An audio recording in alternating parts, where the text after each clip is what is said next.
More than 40% of people in this country live in counties impacted by climate disasters.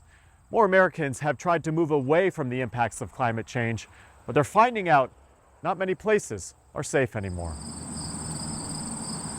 Oh, well, it's a beautiful setting. An exceptionally pristine summer day. Have been cracking on the vine. The kind Judith Psalm has been waiting for this year. Just too much rainfall. She's tried her best to keep her garden in Rumney, New Hampshire growing. The rain hasn't quit. It's not that Judith doesn't appreciate the beauty of the White Mountains here, but there is someplace else that Judith and her husband Doug once called home. I loved it. Really, I love the Sierras. Reno calls itself Art Town now.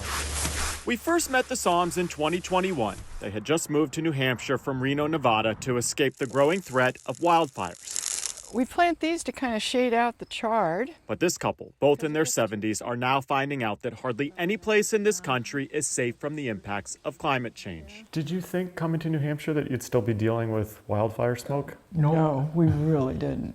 What an eye-opener. Certainly the bottom line is you can't escape climate change, right? Over the summer, New Hampshire, like many states, was plagued with wildfire smoke from Canada. Then in July, devastating flash flooding hit this part of the country, leaving the Psalms to wonder. No place is really safe anymore. Well, it's frightening. I think it's frightening. It's like those recurring nightmares where you get out of one jam and then you turn around and there's a worse jam.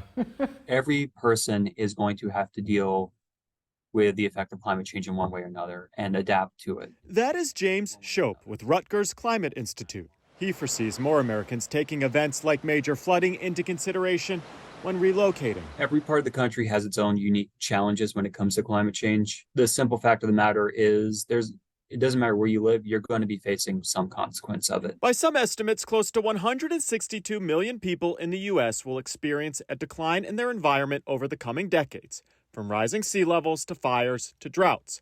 According to the UN, each year natural disasters force an average of 21.5 million people from their homes around the world. Many, though, just don't have the income or means to relocate. When we first moved here and I was talking about climate change, my network of friends here said you need to tone it down.